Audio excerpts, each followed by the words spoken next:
Assalamualaikum warahmatullahi wabarakatuh.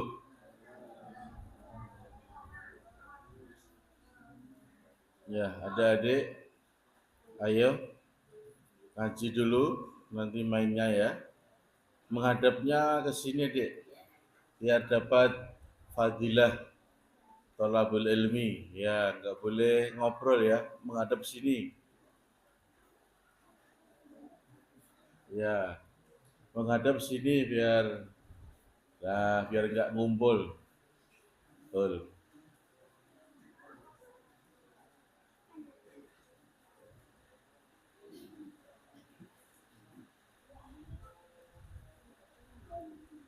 Kita baca suratul Kahfi 1 sampai 15.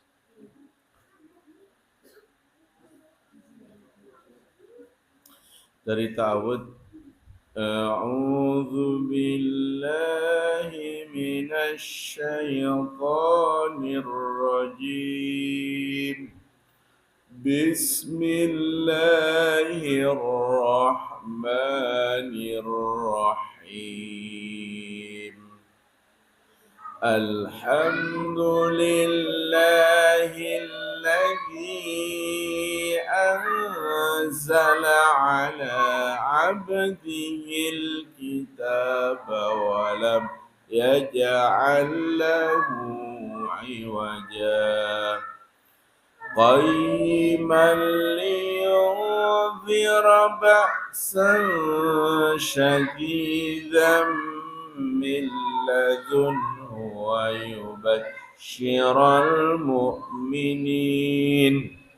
ويبشر المؤمنين الذين يعملون الصالحات أن لهم أجرا حسنا ماكثين فيه أبدا وينذر الذين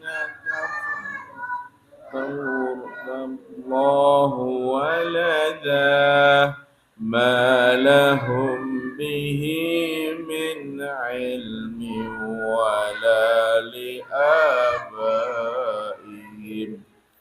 كبرت كلمة تخرج من أفواههم إن يقولون إلا كذبا فلعلك باخع نفسك على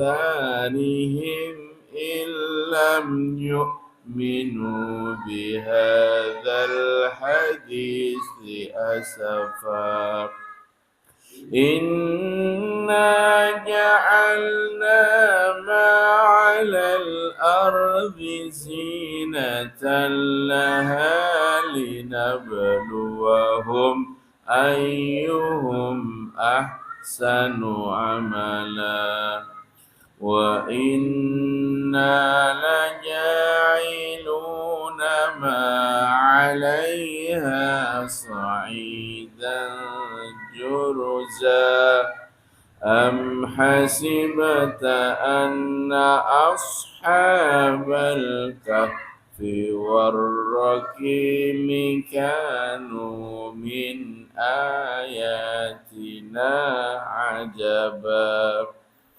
إذ أوى الفتية إلى الكهف فقالوا ربنا آتنا من لدنك رحمة وهيئ لنا من أمرنا رشدا فضربنا على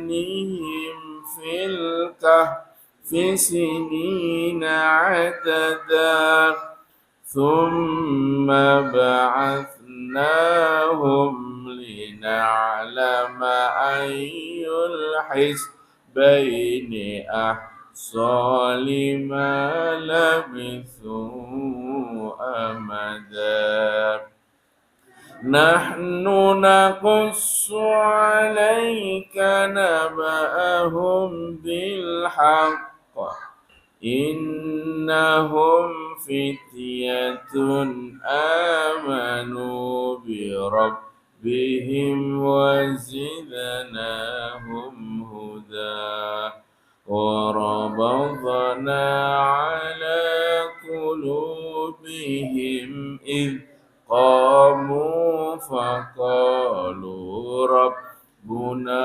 رب السماوات والأرض لن ندعو من دونه إلها لقد قلنا إذا شططا هؤلاء قومنا اتخذوا من دونه آلهة لولا يأتون عليهم بسلطان بين فمن أظلم ممن افترى على الله كذبا اللهم ارحمنا بالقرآن.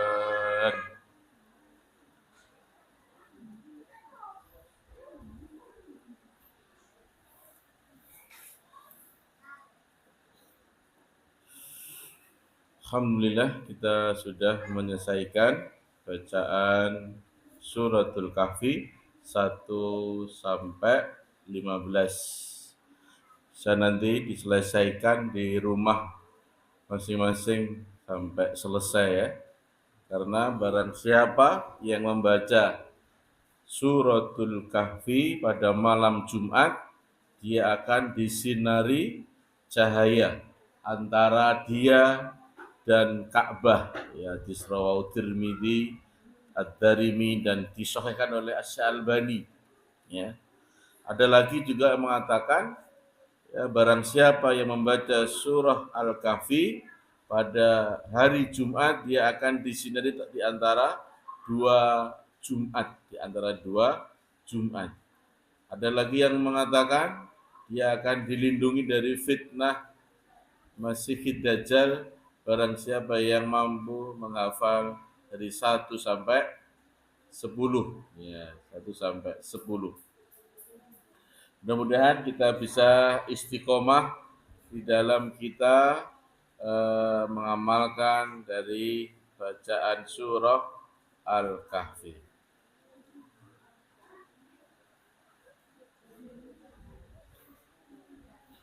Baik, kita lanjutkan kajian kita.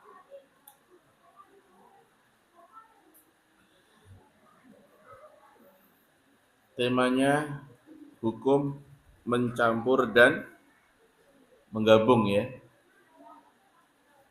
Mencampur dan menggabung.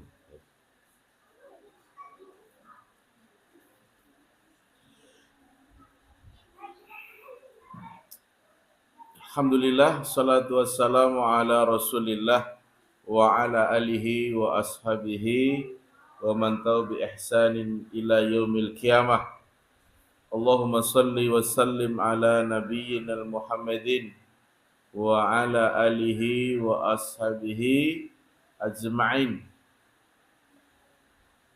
Qala Allah Ta'ala fi kitabihil karim ba'da an a'udzu billahi minasyaitonir rajim.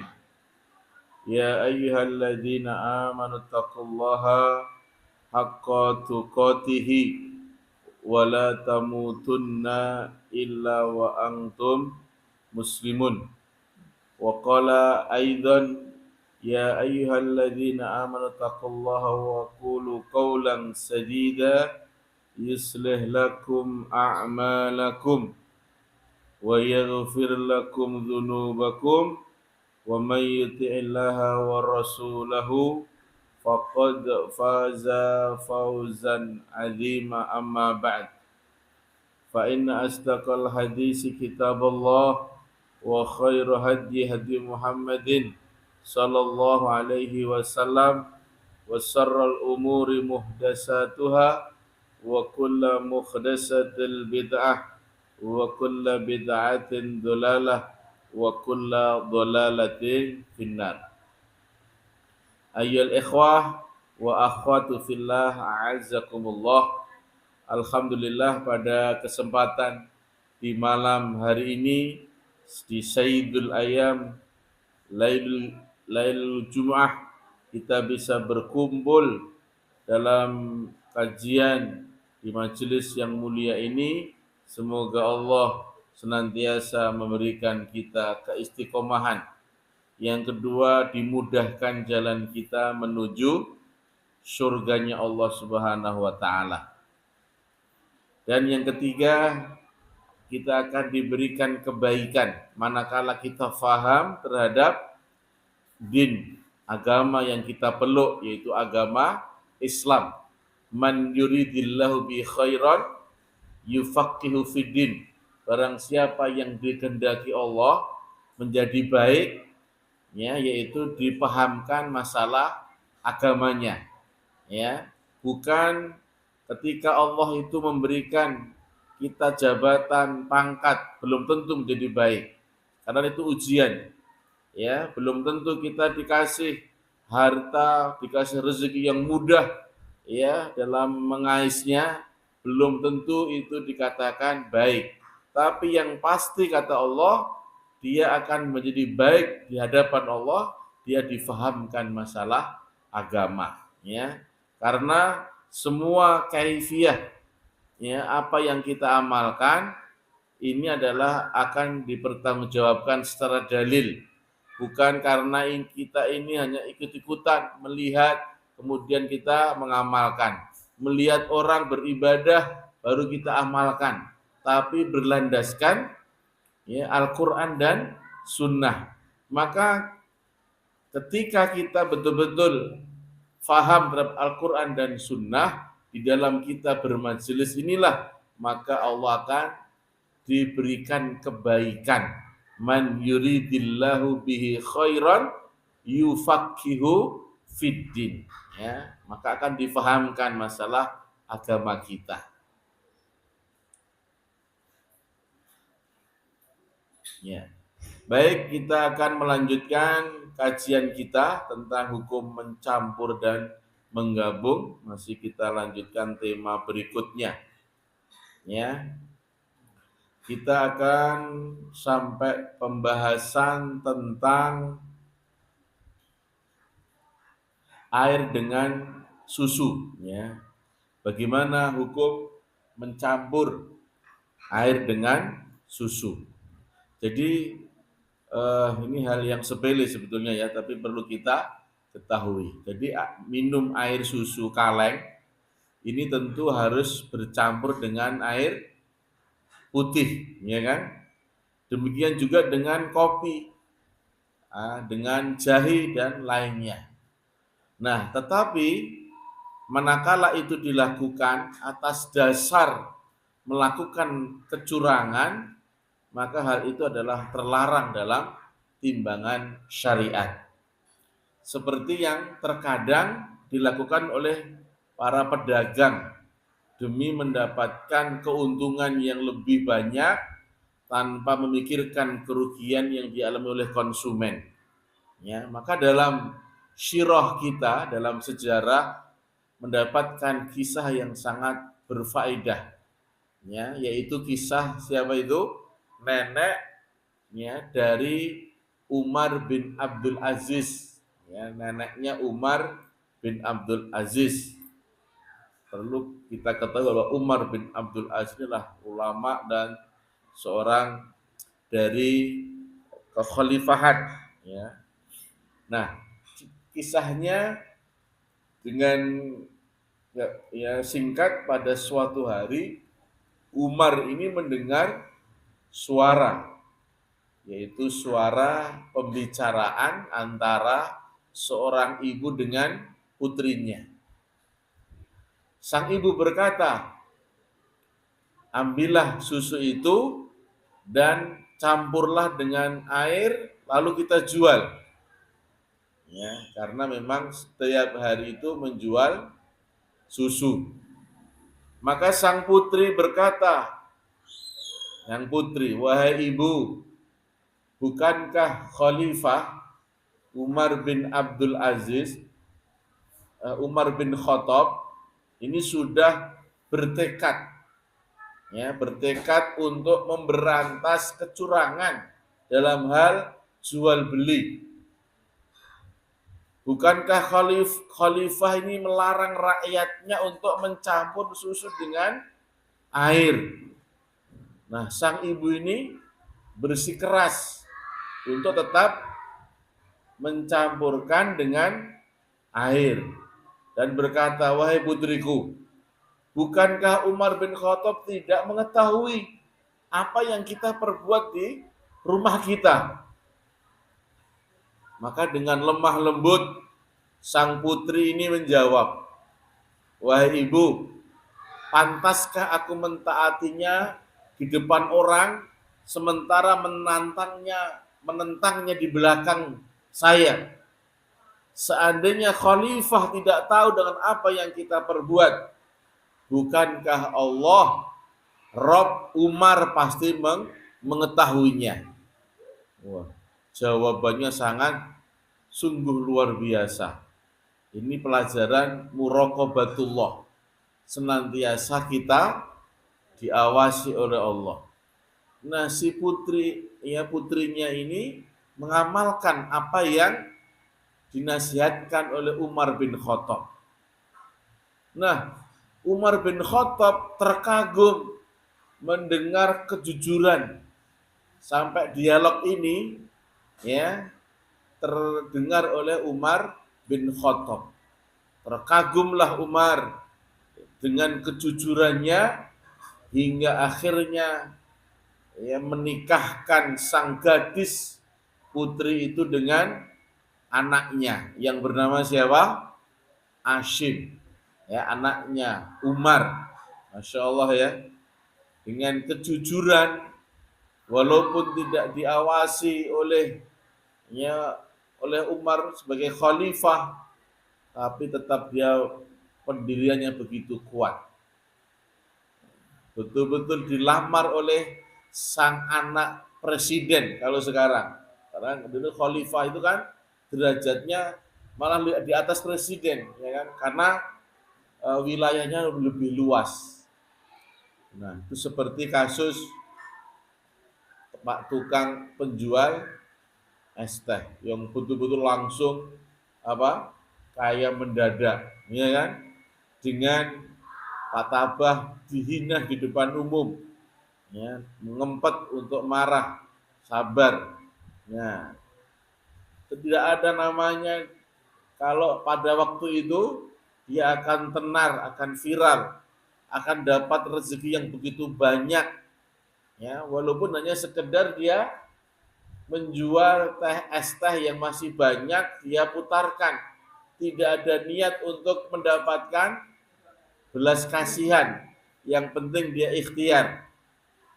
Nah, seperti halnya sang putri yang disuruh oleh ibunya mencampur susu dengan air agar lebih banyak mendapatkan keuntungan, ya. Biasanya sang putri ini memang menjual susu murni kepada tengkulak pedagang kaki lima, ya. Tapi waktu itu ibunya menyuruh anaknya mencampur dengan air. Tapi sang anak menjawab dengan begitu dahsyat. Ya, kalau ibu dan kita, bahkan Umar tidak bisa melihat, tapi Allah lah yang melihat kita, wahai ibu. Akhirnya Umar bin Khattab mendengar bagaimana dialog sang ibu dengan anak, langsung dilamarlah sang gadis itu, dinikahkan dengan putranya yang bernama Hashim.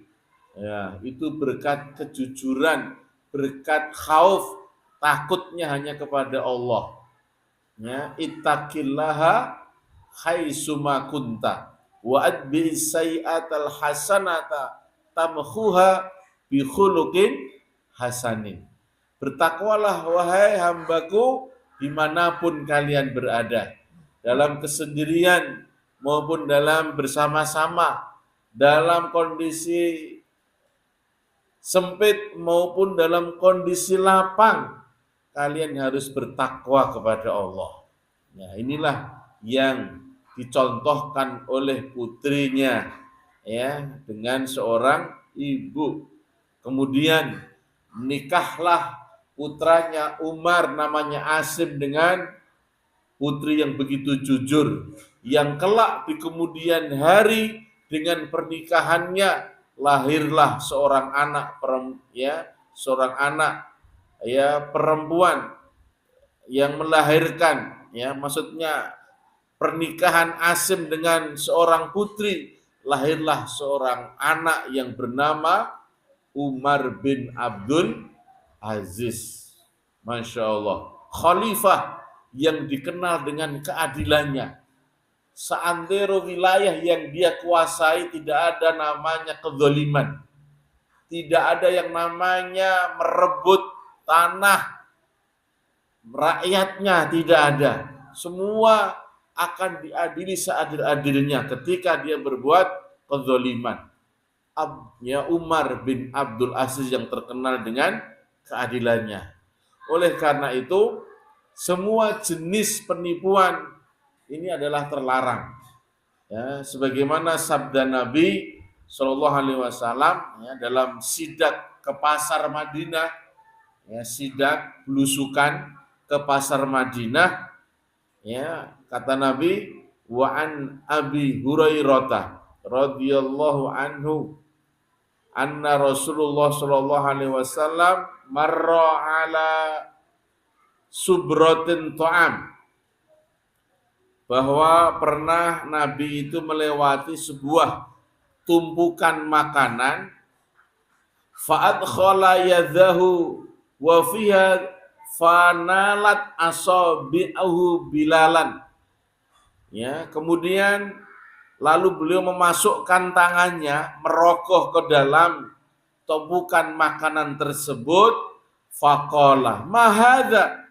Akhirnya dia bertanya kepada orang yang di sekitar makanan, tumpukan makanan itu, mahadza ya sahibat ta'am, ini apa wahai yang punya makanan ini, yang penjual makanan ini? Qala asobat husama ya Rasulullah. Ia menjawab, wahai Rasulullah, makanan itu sudah terkena hujan, lupa tidak ditutupi. Kalau ini sudah musim hujan, tumpukan makanan terkena hujan, ya makanannya enggak awet, maka beliau bersabda apa? Faqala afala ja'alat tahu fawqa ta'am kayyarahun nas. Beliau bersabda, mengapa engkau tidak letakkan di bagian atas makanan agar orang-orang dapat melihatnya? Barang siapa menipu maka ia bukan termasuk golonganku. Ini hadis ini memberikan faedah bahwa ketika ada makanan yang sudah tidak layak dijual, jangan dijual. Ya, kalau toh memang itu cacat, dibilang cacat. Kalau ini ada aib, dibilang aib. Ya, biar ya ini memerlukan satu harus mental yang kuat. Ya, kadang-kala kita ini maju mundur. Kenapa? Wah, kalau nanti saya jujur ya apa adanya, bagaimana modal saya nggak akan kembali, akan kerugian. Wah, ini kalau nggak ada mental kejujuran, ya. Wah, ini kalau mobil ini saya bilang apa adanya, ini pernah kebanjiran, ini mesinnya ini sudah kayak gini, wah, gimana nanti akan laku sesuai dengan harga yang dipatok? Wah, ini kan perlu kejujuran yang luar biasa, ya. Maka ketika itu kalau kita betul-betul membawa kejujuran, ini akan betul-betul Allah memberikan satu barokah yang tidak disangka-sangka, seperti putri orang desa yang dilamar oleh seorang pejabat, anak khalifah. Ini luar biasa. Ini adalah pelajaran berkeadilan, kejujuran, amanah. Kemudian hukum mencampur dan menggabung air dengan anggur. Ini keduanya, bila bersatu lalu berubah wujud itu menjadi apa? Menjadi apa? Khomer.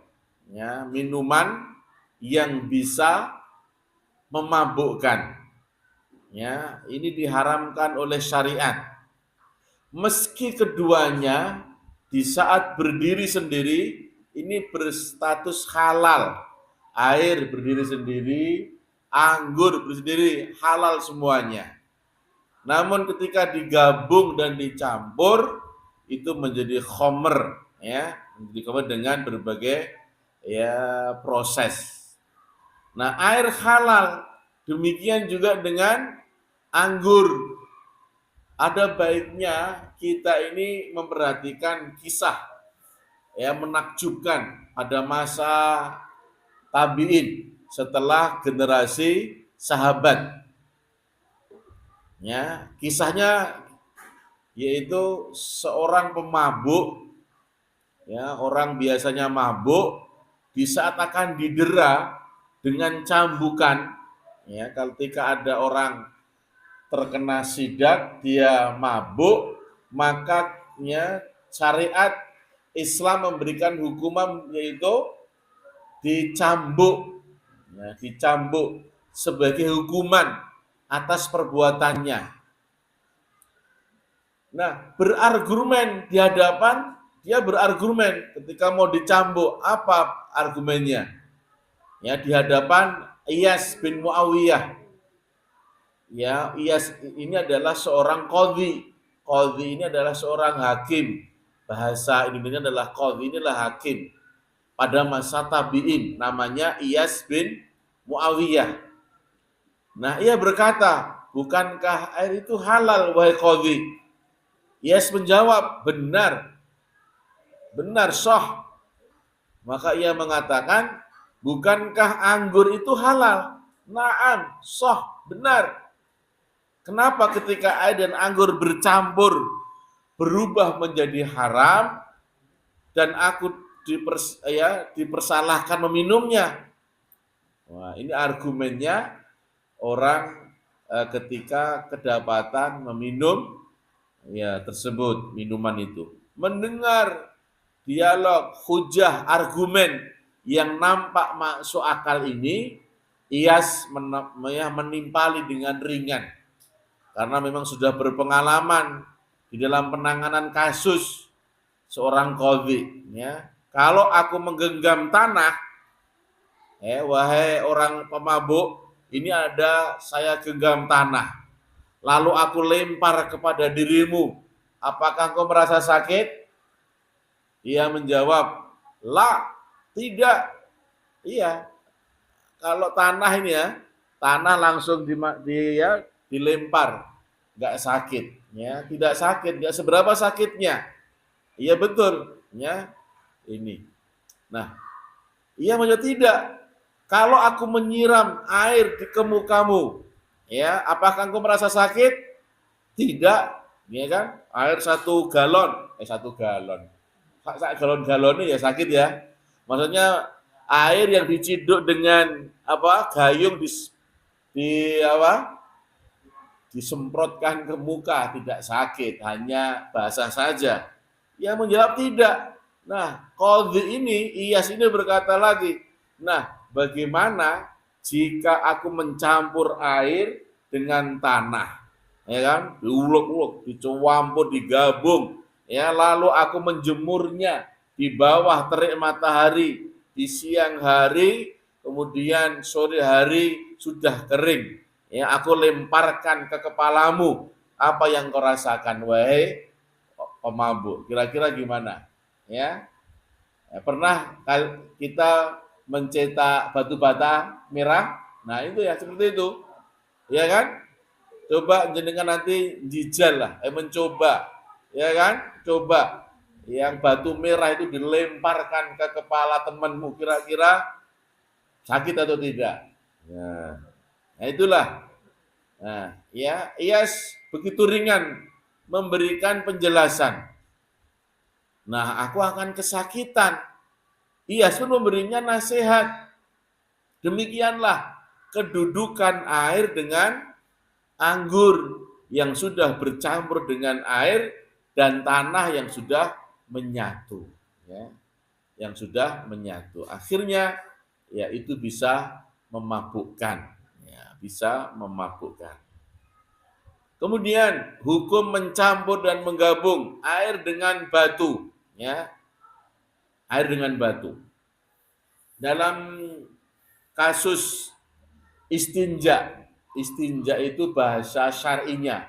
Kalau bahasa Indonesianya apa? Cebok, cebok, ya, cebok. Pernah ada cebok? Ya pernah toh. Ini istinja ini bisa menggunakan batu atau air. Kalau nggak ada air berarti pakai batu, ya. Sering mana istinja kalian pakai batu atau dengan air? Air, karena airnya melimpah. Batu juga melimpah Ustadz, tapi karena sudah uruf, sudah kebiasaan, itu kita memakai air. Sebagian ulama menilai menggunakan air lebih baik daripada penggunaan batu. Sebagian ulama. Maka menggabungkan keduanya ini diperbolehkan. Ya, diperbolehkan. Dasar dalilnya tentang penggunaan keduanya dalam riwayat dari hadis an Anasin bin Malik, dari Anas bin Malik qala yaqul berkata, kanan Nabi sallallahu alaihi wasallam, jika Nabi sallallahu alaihi wasallam idza kharaja li hajatihi aji'u ana, keluar untuk buang hajat, maka aku dan seorang temanku membawakan wa ghulam ma'anan idawatun min ma'in, yaitu membawakan bejana berisi air, yakni yastanji bihi, yaitu agar beliau bisa beristinja. Ya, beristinja. Ya, ini ya. Kemudian dalam hadis yang kedua, an Abi Hurairah taqala, dari Abu Hurairah berkata, ittaba'tun Nabi sallallahu alaihi wasallam wa kharaja li hajatihi, aku mengikuti Nabi sallallahu alaihi wasallam saat beliau keluar untuk buang hajat, li hajatihi fakana la yaltafit fanadautu minhu, dan beliau tidak menoleh ke kanan atau ke kiri hingga aku pun mendekatinya. Istangfid biha au nahwahu wala ta'tini bi azmin wala rausin wa fa'atainutuhu bi ahjarin bi tarafin siyabi. Lalu beliau bersabda, carikan untukku batu untuk aku gunakan beristinja dengannya, dan jangan bawakan tulang atau kotoran hewan.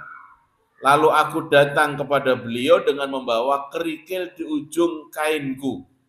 Batu tersebut aku letakkan di sisinya, lalu aku berpaling darinya setelah selesai beliau gunakan batu-batu tersebut. Ya, jadi ya ini adalah dalil bahwa boleh istinja menggunakan batu atau bisa menggabungkan keduanya. Kalau tidak ada ya pilih salah satu yang ada. Ketika mungkin kita ini ya, kita pas liburan pondok ya berencana bersama teman-teman ya reunian ya daki ke Gunung Gunung Lawu lah, maksud Gunung Banca ya.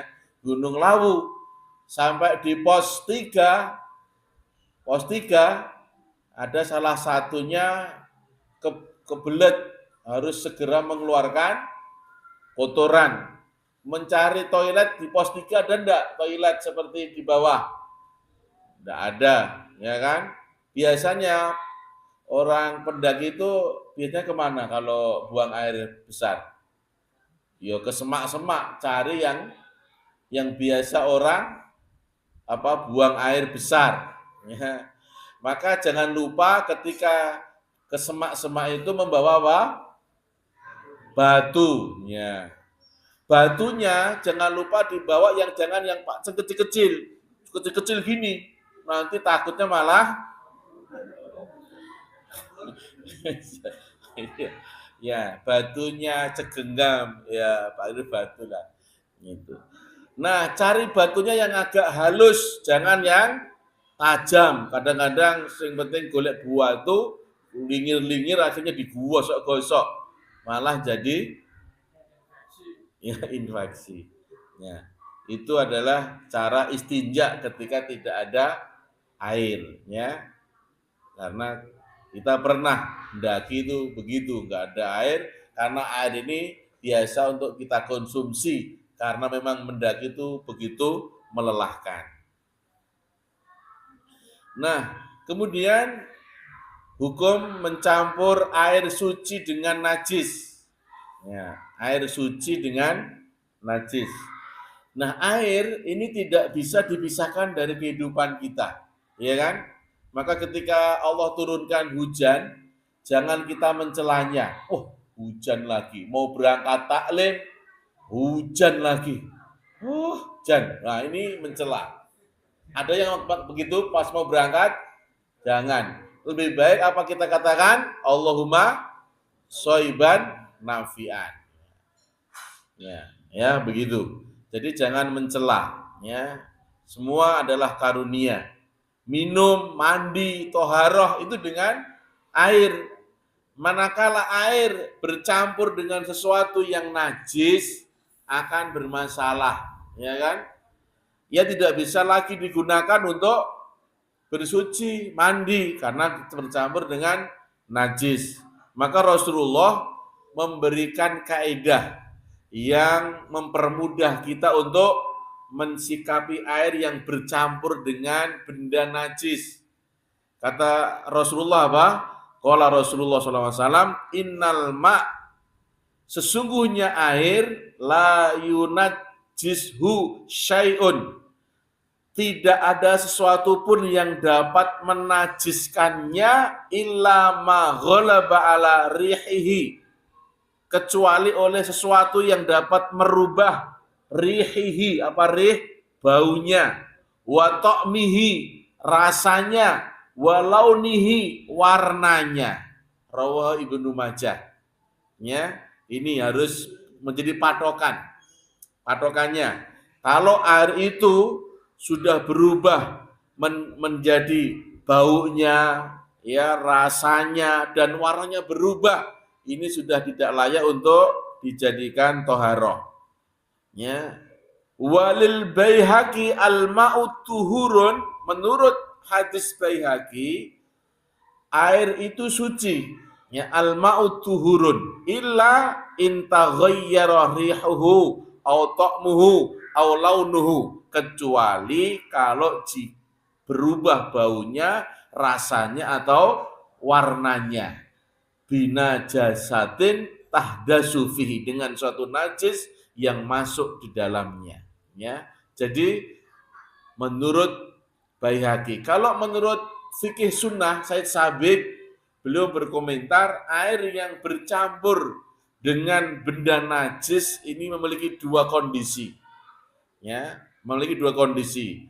Bila benda najis yang berubah rasa, ta'muhu atau launuhu atau warnanya atau baunya dalam kondisi seperti ini, maka status air tidak bisa digunakan untuk bersuci. Ya. Yang kedua, bila benda najis tidak berpengaruh sehingga air tetap pada sifat ya kemutlakannya, ya air yang sudah kita melihat sewajarnya kemutlakannya, maka statusnya adalah suci dan mensucikan. Nah, itu patokannya. Ketika kita mendapatkan air, ya air ketika dalam perjalanan, air di rumah kita, loh kok enggak seperti biasanya, baunya kok begini, kok warnanya butek, warnanya berubah. Nah ini harus waspada, ya jangan sampai kita gunakan untuk bersuci, ya bersuci. Namun ketika ada najis yang masuk ke air yang kolam, walaupun sedikit, tanpa merubah bau, tanpa merubah rasa, tanpa merubah warna, tetap suci dan mensucikan. Ya, ini. Kemudian hukum air suci dengan sesuatu yang suci. Ya, air suci dengan sesuatu yang suci. Jadi status air itu bisa tuhur, bisa suci, artinya suci bagi dirinya dan bisa dijadikan sebagai alat bersuci. Seperti apa? Untuk wudhu, untuk mandi, atau menghilangkan najis. Nah, air juga bisa berstatus tohir. Artinya dirinya itu suci, akan tetapi tidak sah dijadikan alat bersuci. Jadi beda ya, tohur dengan tohir. Kalau tohur itu artinya apa tadi? Suci bagi dirinya dan bisa dijadikan sebagai alat bersuci. Bisa untuk wudhu dan mandi dan sebagainya. Nah kalau air itu tohir, ya artinya dirinya suci, tetapi tidak sah dijadikan alat untuk bersuci. Seperti apa? Air apa? Air teh. Ya, tehnya habis kajian yang hadir pas hujan deras, tehnya masih 1 liter, ya kan? Akhirnya dibuat wudhu, sah apa tidak? Ya tidak sah. Itu tohir. Airnya ya nggak bisa suci tapi nggak bisa untuk berwudhu. Atau air kopi, ya kan? Atau untuk wudhu, wah kopi, akhirnya mukanya Pak Morgan itu menjadi apa? Jadi manis. Iya, ya saking manisnya dirubung semutnya. Atau air atau susu dan lainnya, ya. Bisa dibayangkan bila kita berwudu dengan air yang sudah bercampur dengan sirup marjan, bayangkan, ya kan? Hanya bayangkan saja. Ya. Tentu wudu kita dinilai tidak sah, ya kan? Ini tohir. Ya, demikian juga dengan ya air tohur. Karena air tohur bila bercampur dengan benda lain meskipun suci maka bisa berubah status air tersebut, ya, air tersebut. Kemudian dalam kitab Said Sabiq sedikit memberikan penjelasan bahwa air ketika bercampur dengan benda lain sementara kemutlakan air tetap terjaga, maka air tersebut masih bisa digunakan untuk bersuci. Ya, jadi kemutlakan airnya itu ya tidak berubah warna, rasa, bau, masih bisa untuk bersuci. Air sungai yang kecoklatan karena bercampur dengan tanah setelah hujan turun, dan air PDAM yang terkadang bercampur dengan kaporit, ya kan? Adalah sekian dari air yang masih sah digunakan untuk bersuci karena kemutlakan air. Ya ini. Ya, itu masih bisa. Kata Said Sabiq. Nah, pendapat beliau didasarkan oleh sebuah hadis tentang air yang sudah bercampur dengan daun bidara. Ya, kata Nabi dalam hadisnya bahwa Nabi SAW masuk ketika kami sedang memandikan jenazah putrinya. Lalu beliau bersabda, mandikanlah 3 kali, 5 kali, atau lebih dari itu. Jika kamu pandang perlu pakailah air dan bidara. Dan pada yang terakhir kali dengan dikasih dengan apa? Kapur barus atau kamfer. Jadi terakhir. Jadi setelah air biasa, air dicampur dengan bidara, terakhir dengan dicampur dengan kapur barus atau campuran dari yang lainnya, yang ya kamfer dan lain sebagainya. Nah, ketika kami telah selesai, kata Nabi, ya, kami beritahukan beliau, sahabat tadi. Lalu beliau memberikan kainnya pada kami seraya bersabda, bungkuslah ia dengan kain ini. Maksudnya apa? Bahwa sah, apa yang kalian lakukan ini tetap sah. Mandikan 3 kali, 5 kali, atau terserah. Yang terakhir boleh dicampur dengan kapur barusnya. Itu cara memandikan jenazah. Ya.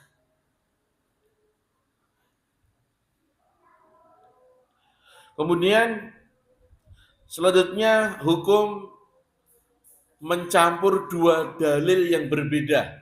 Ya, 2 dalil yang berbeda. Nah, jadi barangkali kita pernah mendapati dalil Al-Quran dan Sunnah nampak bertentangan. Ya, tampak bertentangan. Maka tak jarang antara hadis seolah saling berlawanan. Maka bagi orang kafir hal ini bisa dijadikan apa? Sarana untuk menjatuhkan ajaran Islam. Ya kan? Bisa jadi orang non muslim, orang yang ya di media itu ya ada seorang ibu yang memakai kaos Yahudi senam ya, kemudian didekati oleh seseorang diwawancarai. Wah, luar biasa itu. Itu kalau enggak wawasannya, pemahamannya agama Islam enggak kuat, dia akan terpengaruh. Ya, akan terpengaruh. Maka kita harus banyak belajar agar apa? Kita tidak terpengaruh dengan apa yang mungkin agak samar. Ya, walaupun barangkali kita mendapat dalil tadi Al-Quran dan Sunnah nampak bertentangan, tapi karena kita ini belum sampai di situ pemahamannya, akhirnya kita bimbang. Maka itu bisa menjadi bahan orang kafir untuk menyerang kita, untuk menjatuhkan syariat Islam. Nah, sangat disayangkan ketika sebagian umat Islam begitu mudahnya membuang dalil dari hadis dengan alasan bahwa hadis ini bertentangan dengan Al-Quran. Padahal bila dirinya mau bersabar untuk mengkaji ulang atau harus mulazamah ulang, menyempatkan diri bertanya kepada ulama yang lainnya, bukan hanya satu ulama, tapi ulama kan begitu banyak, yang kredibel, yang betul-betul paham betul, ya harus bersabar. Niscaya kita akan mendapat kenyataan bahwa tidak mungkin kedua sumber hukum ya itu berlawanan. Keduanya serasi dan saling melengkapi. Ya, dari Quran yang belum jelas aqimus shalah wa itiz zakah wa shaumi Ramadan. Di dalam hadis dijelaskan setelah jelentrehnya bagaimana aqimus shalah. Salat itu ya dalam Quran kan disuruh hanya mengerjakan sholat. Dirikanlah sholat. Dalam hadis, sholat apa yang didirikan? Ya sholat asar. Berapa rakaat? 4 rakaat. Sholat duhur, sholat maghrib. Itu dalam hadis. Sampai kaifiyahnya. Ya, serasi dan saling melengkapi. Ya, ini. Dalam hadis, wa ita'iz zakah. Bayarkan zakat. Nah, zakat apa yang dibayarkan? Yang wajib atau yang sunnah? Dalam hadis. Dan banyak sekali. Maka jalan keluar dari permasalahan ini adalah mengkompromikan dalil-dalil yang seolah saling berselisih dan menghasilkan kesimpulan bahwa keduanya ada titik temu. Ya, keduanya ada titik temu. Maka metode semacam ini sering disebut dengan apa? Thariqatul jam'i. Ya, thariqatul jam'i. Ini yang sering dibuat oleh ya dalam badan Dewan Fatwa dan Syariah ya, untuk bagaimana memperjelas dengan jalan thariqatul jam'i. Maka di antara contoh-contoh kompromi dalil melalui teori ini adalah yang pertama seperti waktu sholat Jumat. Ya, waktu sholat Jumat. Kata Nabi dalam hadisnya, kami biasa sholat bersama Rasulullah pada hari Jumat. Kemudian kami bubar pada saat tembok-tembok tidak ada bayangan untuk berteduh.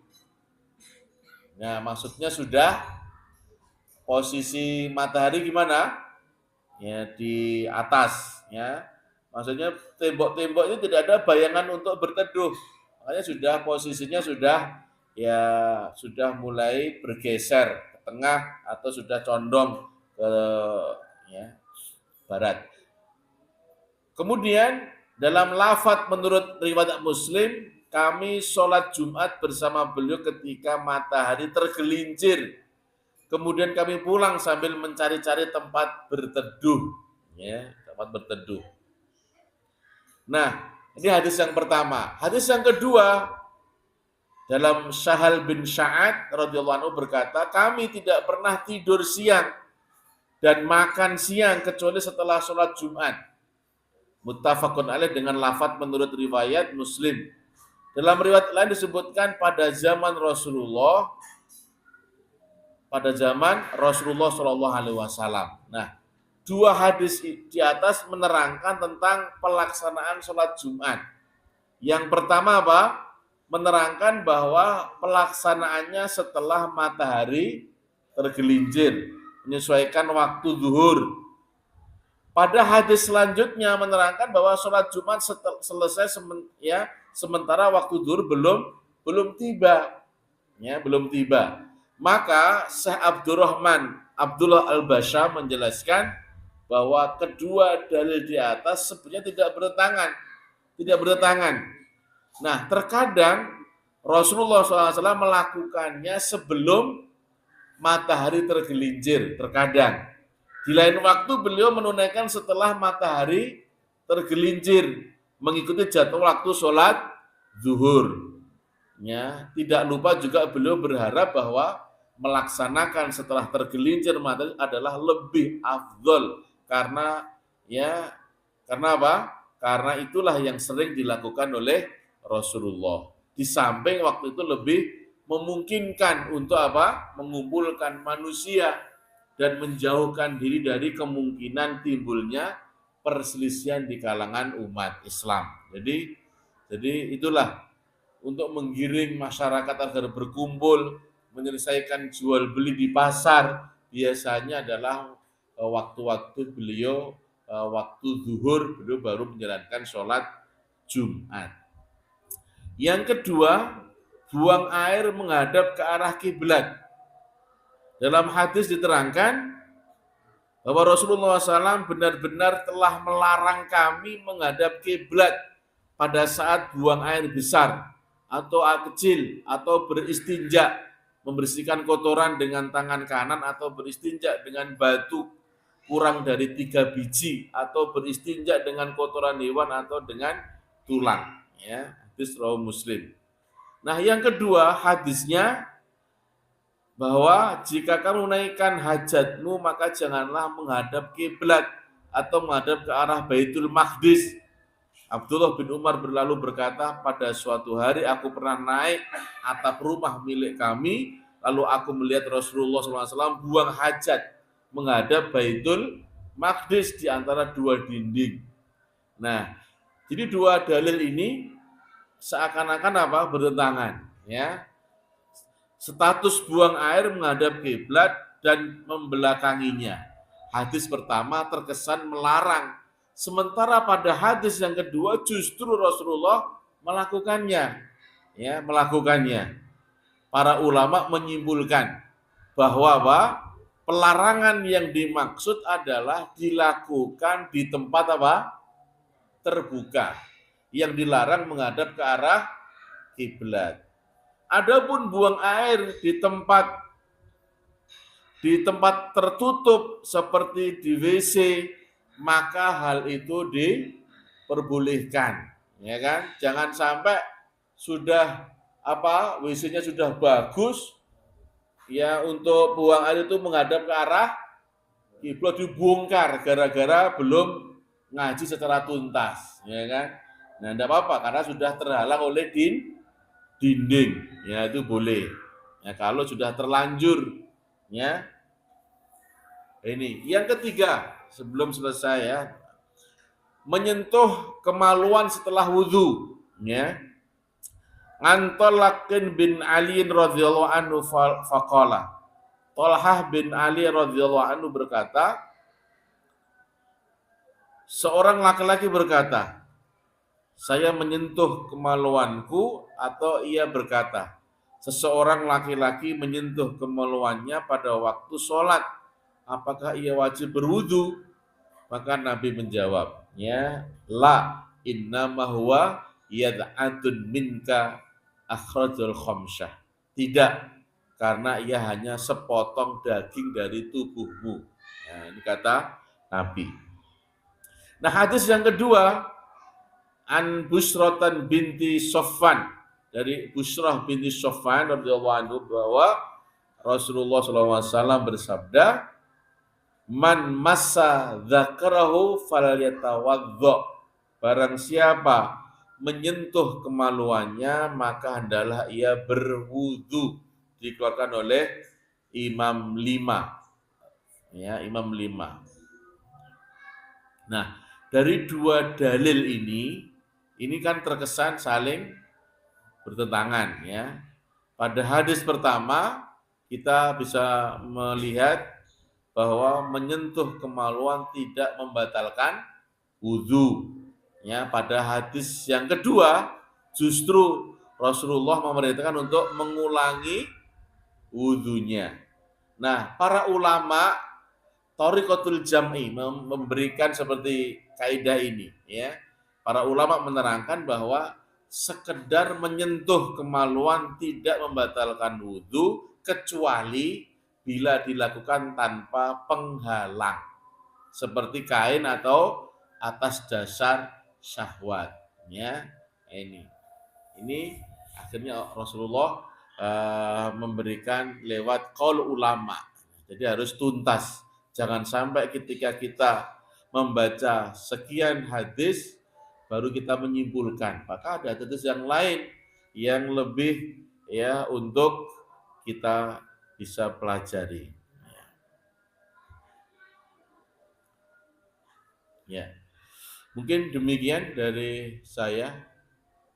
Hukum mencampur dan menggabung insya Allah masih dalam kita tuntaskan sampai selesai masalah fikih ini, ya, karena masih banyak yang kita masih samar di dalam mengkaji permasalahan ini. Mudah-mudahan bermanfaat apa yang saya sampaikan dan bermanfaat bagi antum semuanya.